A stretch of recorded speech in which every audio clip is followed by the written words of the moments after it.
Hi, welcome to this week's episode of Maserati Music. I'm your host, Angie Maserati. Today I'm thrilled to be bringing you a very good friend of mine. He's talented, he's creative, and he's just a great person and a great storyteller. He's going to share his journey with us, how he began, some of the bumps in the road, some self-destruction as a lot of us encounter, and a lot of successes and wins along the way. And why it's so important for him to continue to create and just feed his soul and be inspired by life. It's a beautiful story. So without further ado, my great friend, Knox Bronson. So what's this song called? It's called Angie. Angie. I love it already. Angie. Angie. When will these clouds all disappear? Angie. Angie. Where will it lead us from here? With no loving in our souls, no money in our coats, you can't say we're satisfied. But Angie, Angie, you can't say we never tried. Angie, you're beautiful, but ain't it time we said goodbye? Angie, I still love you. Remember all the nights. Hello. Hi, Angie. Welcome, Bronson. Thank you. Thanks for asking me. So good to be here. You're one of her people, I thought, because I don't know that many creators like yourself. So many facets of creation. So since I met you, I mean, and it's never ceased. You have found a way to continue to be creative. When did that start? When I was a kid, I was always drawing, and then when I was a little older, I was always building things, building stuff out of wood, and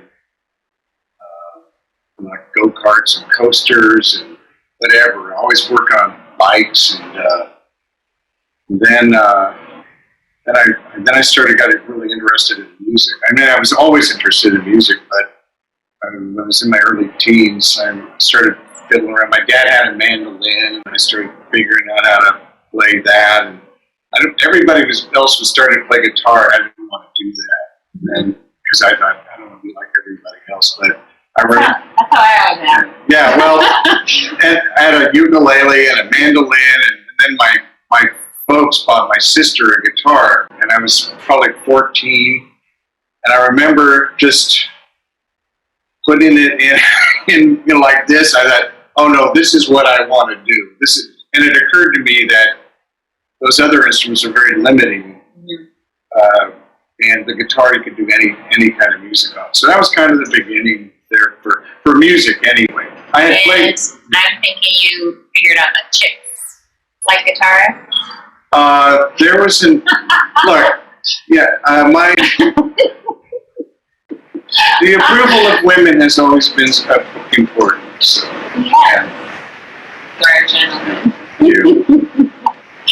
My aunt, who I love, who I remember playing Elvis Presley records to me when I was like 5 years old. She had 45s. I was talking to her once, and I said, "Well, Patty, when you're young, you make music for money, fame, and women, and when you get older, you make music for money, fame, and women, and immortality." So, So. Oh, it's true. And if Elvis was one of your earlier influences, he had that locked and loaded. He was a mega loving it. I mean, the girls, I don't know, does anyone react like that anymore? I mean, No. like the I don't Beatles think- and stuff, but Elvis was like a one man. Well, I was a little young. It didn't hit me. Later it hit, the music started to hit, like, who was it? Like Buddy Holly. I was like, a little closer, a little older, and Peggy Sue and stuff like that. And that's when it started to, and Brian Hyland, Sealed with a Kiss, that came out when I was in fifth grade. Man, and that's when you started kissing. And that was when all of a sudden the cracks in the world started to appear, and the music started to fill it. So and then of course, we had surf music. That was wonderful. Thanks to Brian Wilson, and then the Beatles. That was it right there. So, did you try to imitate them early on, or did you have your own voice, your own calling? I mean, we all start by copying, but then I got a Beatles songbook and started learning their songs, and I learned all the chords, and I learned how chords were built. Like with the difference between a major chord and a minor chord, and a minor seventh and a major, and all that. I figured that out because of the Beatles. Are you self-taught on the guitar? Yeah, totally. Yeah.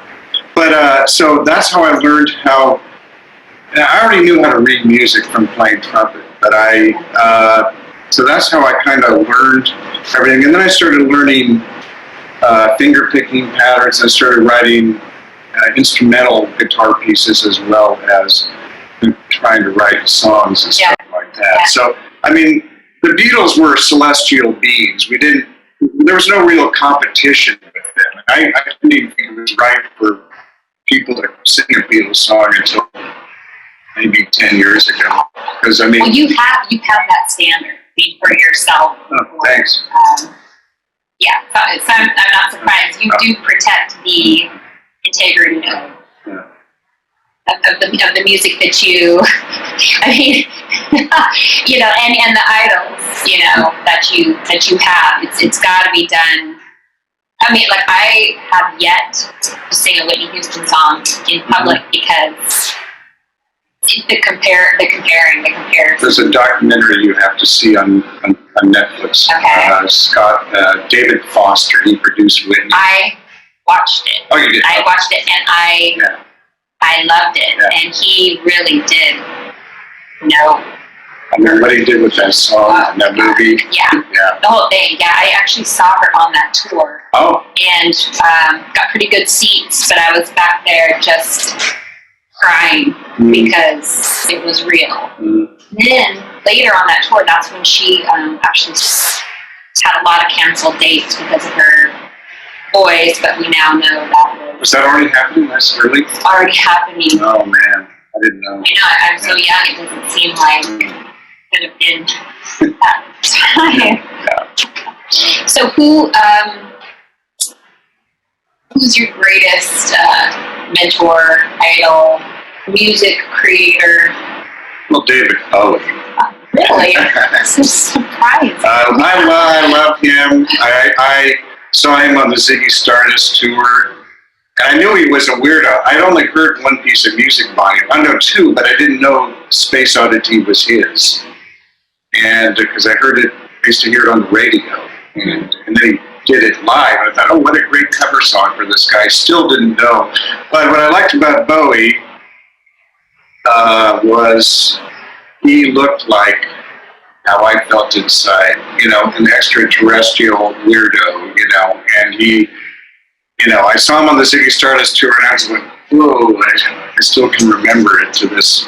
He looked like freedom to express. Yes, exactly. Exactly what you and, felt. He wrote great songs, and, he went through a really weird period on drugs and alcohol, as I did, and so he... Were you in that part of your life when you first discovered him? Yes. Yeah. So, but it hadn't I was still 21 years old, so it hadn't really fully evolved into, to what came later in the 70s and stuff. But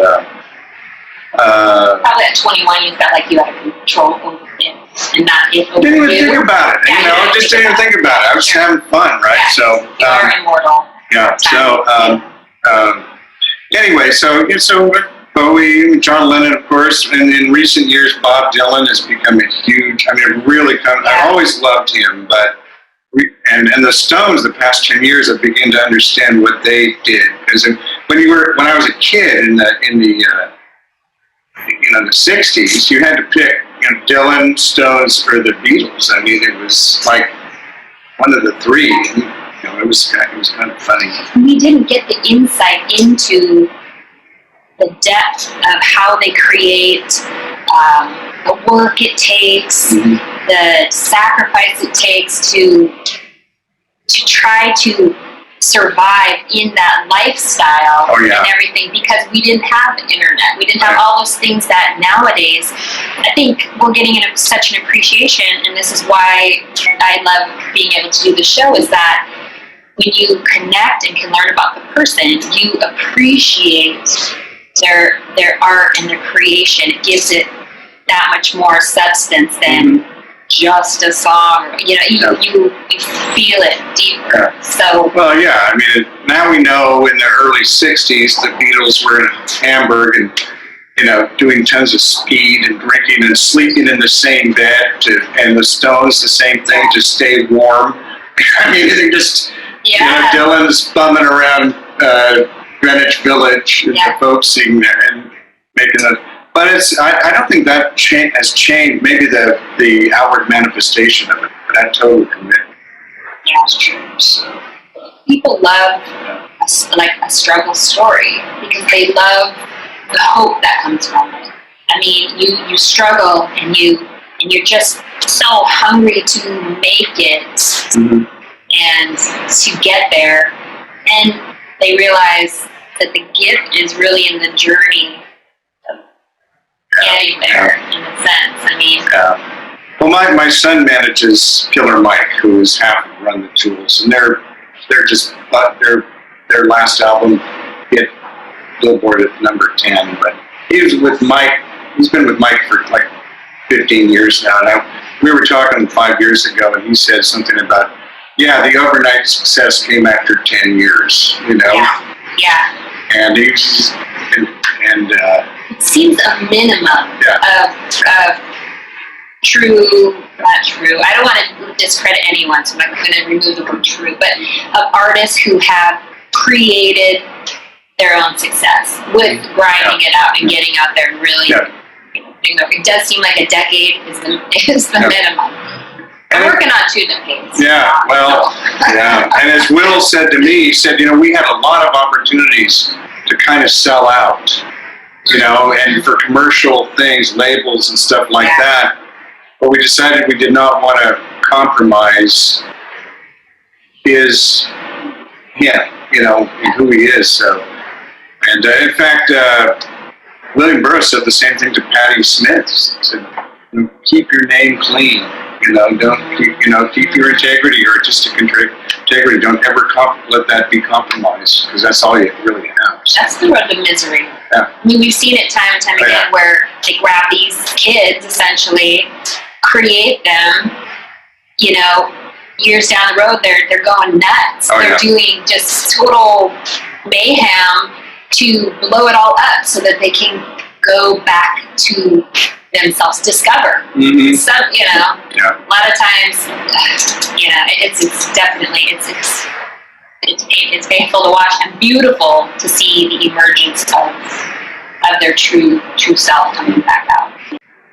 So I know you're still creating, and you recently video, and I released 3 videos. 3, well, yes. I released a single. Yes, I love your videos. I love your style on it. It truly embraces the music, and I can tell you were part of the whole vision, because it really does encapsulate the beauty of the lyrics, your style, and of course, it's beautiful.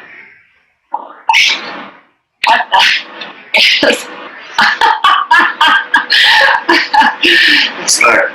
Okay. So tell me about it. When did you? I know these songs have been on your album, and now they're videos. So tell me the inspiration behind them. If you can, this is a family show. No. Well, my most recent song, I Want to Know What You Told the Sun, was inspired. I was up in Berkeley on Domingo Avenue, near where I grew up, and I was walking up the street, and I'd had breakfast at Rick and Ann's up there, and this really cute woman came walking down the street and smiled at me, and I smiled back, and I looked around, and she was looking around at me, and so I chased her down and got her phone number, which is what you have to do. Well, you have to. Yeah. Anyway, she figured out that I'm just, in her mind, too old for her, but I was obsessed with her, and I thought if I wrote her a song, it might soften her resolve. And did it? No, I'm afraid not. But I got the song. You know what? She was your muse. She was my muse. I got the song, and I love the song. I was trying to channel George Martin for the string parts, and I mean, it really is great. I just love it. So, and almost, I mean, there's pretty much every piece of music I've ever made. There's a piece woman in it. It's one word recorded or whatever. I've mentioned a couple times now that the power of a moment to inspire. You know, it's when those moments, those high vibes of like hope and like, you know, attraction and things, they just light you up and they literally change your life. I mean, how many years ago was that? Oh, I don't know, 4 or 5. 4 or 5. Yeah. So, but it's still something that you can think about, and you're just so grateful that you chose to create. You know, your feeling. Well, I mean, my path back to singing was it took a while. I first had almost a 20-year gap in not making music. Without any creation. A little bit, but not like what it turned into, you know. And I mean, I was drinking, got married, I had kids, and you know, it just. Usually, you start drinking after. Yeah. That. Well. Anyway, so yeah, but it was. Where's I going to go with that? So it was so you had gotten 20 years. Almost, and I was I quit drinking and I quit doing everything, and I was in early sobriety, and I was trying to figure out what to do with I was working really hard. I was you know, doing pretty well, selling printing, and I knew what I was doing. So, but I was really stressed, and I was trying to think of something to do that would relieve stress. And I remembered that I used to practice guitar 8 hours a day, and I had forgotten. I literally had forgotten. That's how much my mind was sort of gone. Yeah, or just from it's like you throw everything you have in the hopper or the engine to keep drinking. So I started making. I had a couple of synthesizers, and I started making music with those. And I just was really into. And I started learning how to write a bass line and a string part, and make sound design, create sounds and stuff like that. It was wonderful. I mean, it's just all I did for several years. You have instrumental albums. Oh yeah, I have 3. Yeah. I was making instrumental music for about 5 or 6 years, and I hadn't really even picked up a guitar. Oh no, I had a guitar synthesizer. It didn't work very well. And then the technology improved, and I decided I wanted to sing, so I couldn't just stand there and push a button on a synthesizer. Yeah. So I needed to play, and people don't want to watch you doing karaoke. They want obviously you do something. So. Well, can you dance like Elvis? Because that works too. He had a live band. Yes, you did. Yeah. That's different. Okay, That's you're a one-man show. Yeah. I was a one-man show at that time. Yeah. So I started playing guitar again, and and just through over time, I found a guitar synth that had nylon strings. I didn't like steel string guitars. That guitar, right? Yeah. Yes. And all of a sudden, I fell in love with guitar playing again. So, my first album was very vocal. I was very electronic, very full arrangements and stuff like that, and had a wonderful backup singer on there. Good. Probably the best. So many people have said, you should feature her more. It's Angie. And then white. Well, I'm not an idiot. Yeah. You wanted to go more live vocal. Is that when found Judy Davis? Sure.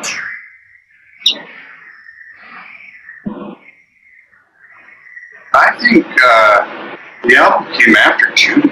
Okay. Yeah.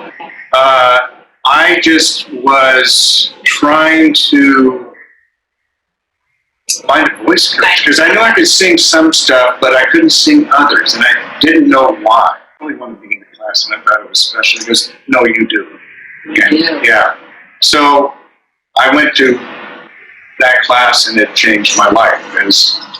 That class changed my life. So that's how Knox and I met. Yeah. And her name was Judy Davis. And she was 80 and turned 81 while we were in the class. Mm-hmm. And she was the epitome of class. And Oh, yeah. She had her convertible and her matching pantsuits and her stilettos. Her pearls. Little Her hair. hair was done. She had her poodle. Oh, And yeah. she had she knew her value. She knew her worth. She'd been through so much in her life, and she found this passion of teaching voice, and because of something she had suffered with herself, where a vocal cord was paralyzed, and she just nailed it. And within 2 weeks, I was darn near hitting those Whitney Houston notes, and then other singer was just nailing. She just gave me all those tools directly in my toolbox, and it did. It literally changed my life, because when you can always count on yourself to go for it and hit that note and stuff, your confidence rises, and it's not cocky. It's like you can do it, and it's so beautiful. Oh yeah. So energy. So, just again, it was, I feel that was like divine intervention for me. And myself, yes. I agree. I made my first album, and there was a woman I was really interested in. What, are we keeping track of? Okay, sorry, okay. Yeah. Woman you're really interested in. Well, yeah, there's a different woman, and she was in the middle of a divorce, and I called her up one day, and I said, "What are you doing?" And she said, "I'm in the bathtub shaving my legs." That I channeled that into a piece of instrumental music. You can find it on YouTube on my channel. It's called Stephanie in the Morning. It's beautiful, beautiful black and white. Doesn't have Stephanie in it, but anyway. That didn't quite have the desired effect, but a couple years later, she was about to move away, and I knew she used to make me sing Just Like a Woman to her a cappella. And I thought, I'll do a guitar arrangement and record it. And so I recorded it and emailed her the MP3, and that just set off a month-long tour affair before she moved away. And she said, "This is what you're supposed to be doing. Just you and guitar. Forget all the other stuff." And so basically, that's pretty much what I've been doing ever since. So, yeah. You're a good listener. Yeah. Now, I listen to what's important. Yes. You've been telling me that for years. Yeah. Like, thank you for being a fan of what I do in my voice, and just telling me to get away from that noise, all the amplified noise, and strip it down and let that come through. And I have to tell you, since I did listen, but then I said, well, I listen to myself. So stubborn. Gee, what a surprise. I'm in heaven, folks, because there's so much freedom in it. You're not locked into. Well, I've done 2 versions of the single, and I love the version with the strings. It's very minimal strings, mellotron, a bass, a bowed bass. But then the version with just the guitar, I mean, it's really a toss-up which one I like. And I know a few of my friends like the bare naked one better.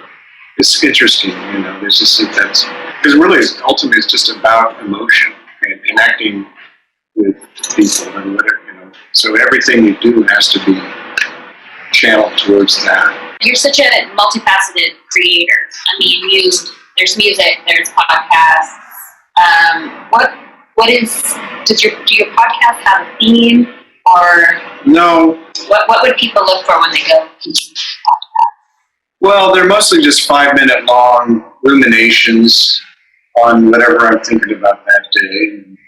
And you are a great storyteller.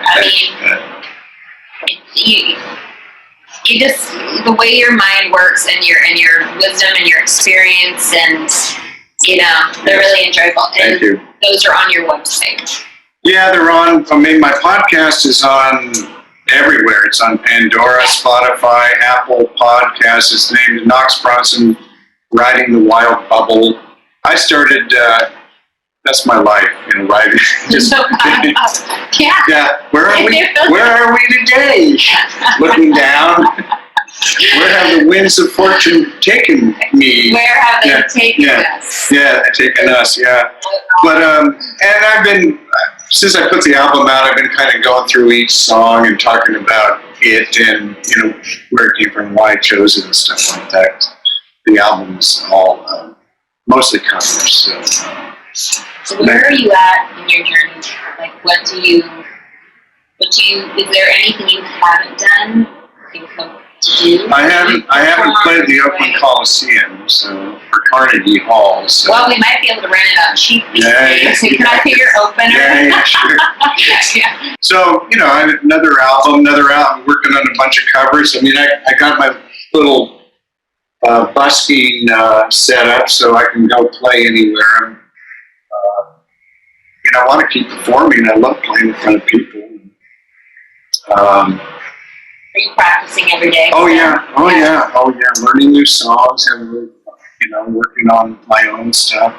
True pro, like we learned from Judy, is that you don't get to a point in your career where you don't need to practice. Right.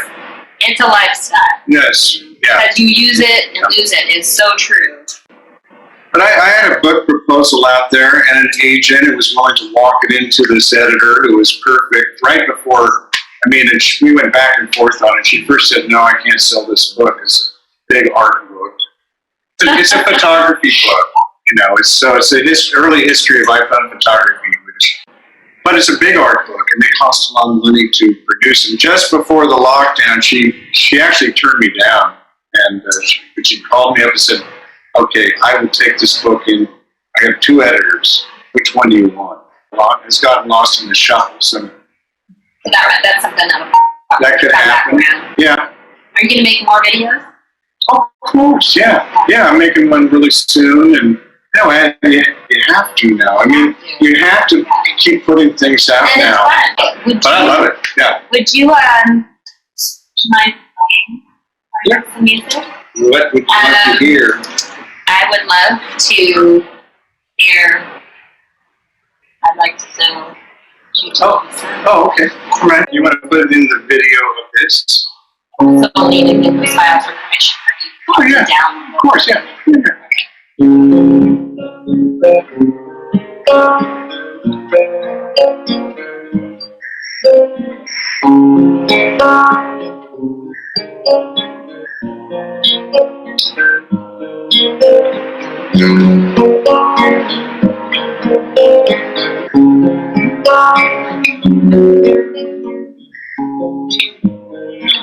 The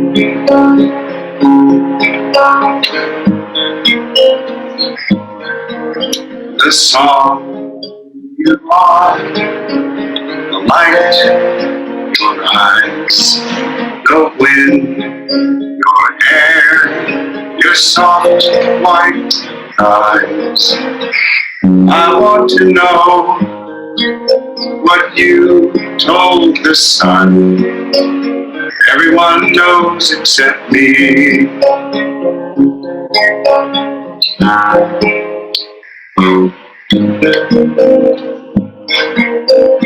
Enclose me now, your dark perfume, your lips, your skin, your silent wounds. I want to know what you told the sun. Everyone knows except me.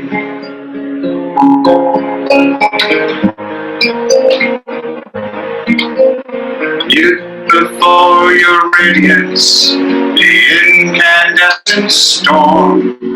I want so much to hold you, to take you in my arms.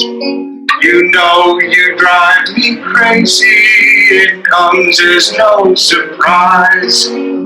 Tell me that you love me, I see it in your eyes.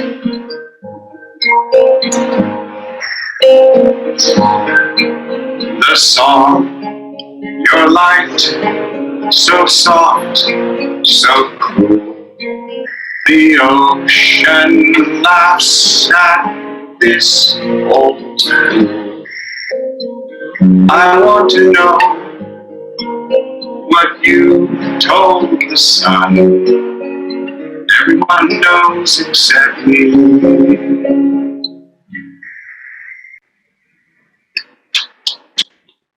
It's so beautiful. Have you found that life imitates art? Inextricably combined. Yes. Contained. Yeah. So, and it's like creating and manifesting, but then bringing that focus, whatever you're focusing on, comes to be in your life. So me being Knox calls me Angel Fluffy. So me being Angel Fluffy, I love to write about everything happy because that's what I want, but I feel all emotions, so I have gone down into those places with my writing. But then when they started to come more true, I was like, oh boy, nope. I'd rather feel happy even though, all the emotions exist. There's craft and then there's art and and a song or any work of art or even that table is a series of commitments into a poem. And it's like, and so, but what you have to do, that's the art part. The craft part is where you're making decisions, but the art part, there's really not decisions to be made except that isn't good enough and throw it away and keep working until something else better pops out, so. When you rewrite, those initial phases, I don't know if this happens to you, but I'll write it in what feels safe, like if someone else were to see it. Mm-hmm. And then I go back and I'm like, I gotta write the truth.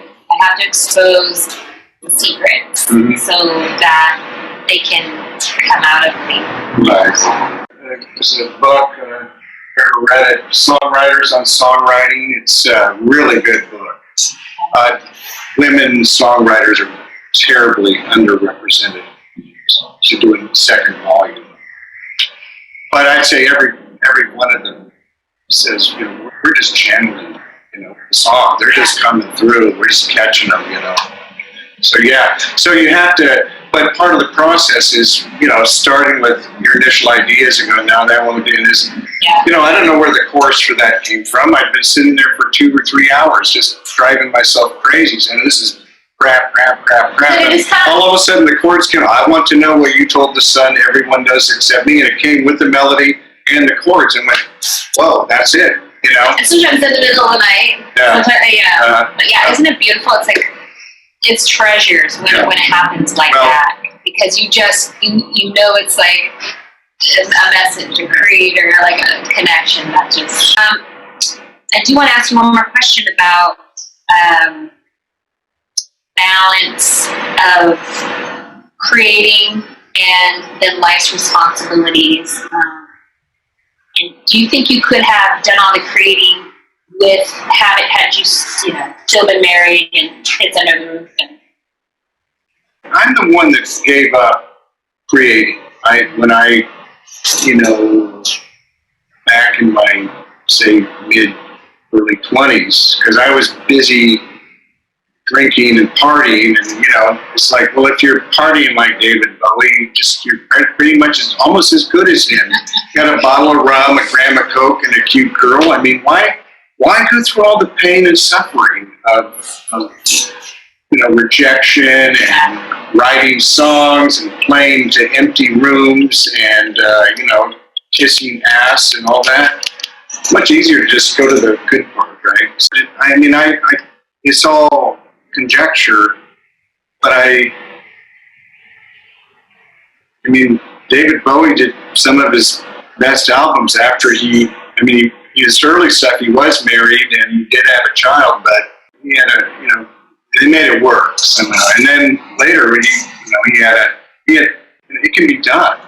It's not one or the other. So, I want to thank you so much for. Yes, you're welcome. Thanks for asking me. Yeah, and do you ever sum up like what gets you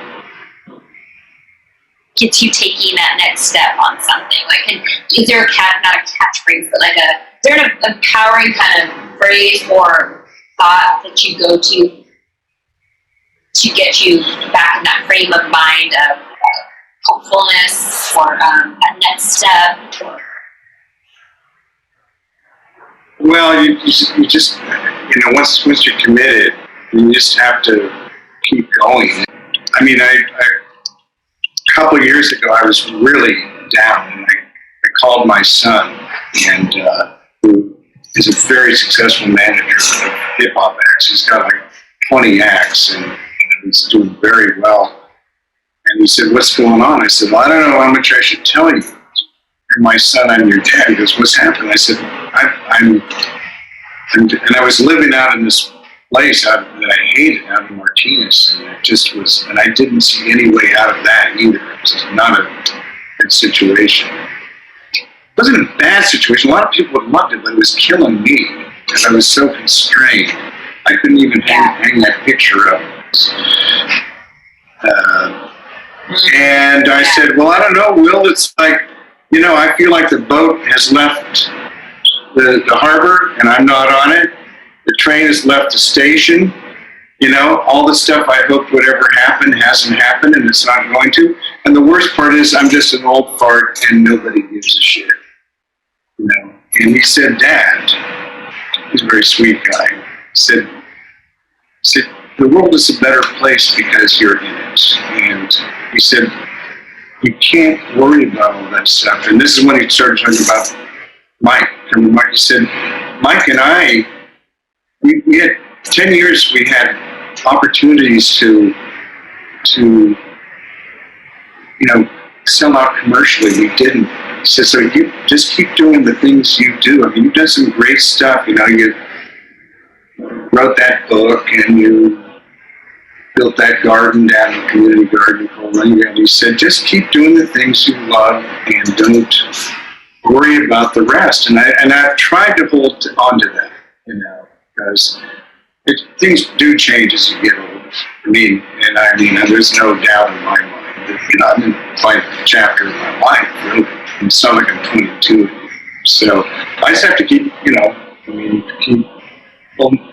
keep striving and working. Absolutely, and I think no matter what age you are, if you're creating, do it for yourself. Oh, yeah, well, it's I've spent a lot of money on my, it costs money to create music. Oh, yeah. Especially for me, because I don't have the skills that you have and stuff. So I invested a lot of money, and you hope that you're going to be able to share it. People will just love it. And it's, that doesn't always happen, you know. I mean, it's like, you know, a video of like Monkey Blue doing something crazy is going to get more views and likes than something that I put my heart and soul to that like represents like who I am. But you know what?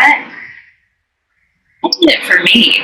I did it for me. And that's what he was saying. Like, do what you do for you.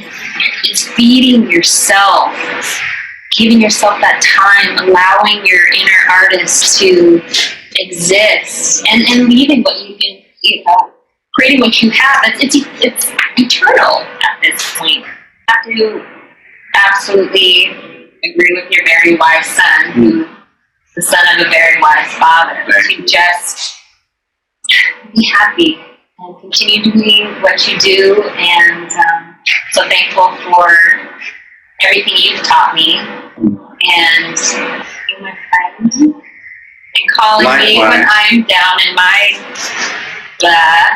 you know, you always pick me up or find me when I'm hiding away somewhere because I can't, you know, deal with my own mind for a minute. Well, Angie, thank you, and I hope I'm looking forward to your ongoing show and everything. And I have some artists for you that you know, if you want some more, some suggestions, some musicians. Yeah, I love that. Cool. The more the merrier. Yeah, absolutely. Thank you for joining us today. Somebody's phone. David Bowie. David Bowie's calling. And we will see you on the next episode of Maserati Music. I wonder who this is. It's a girl. No,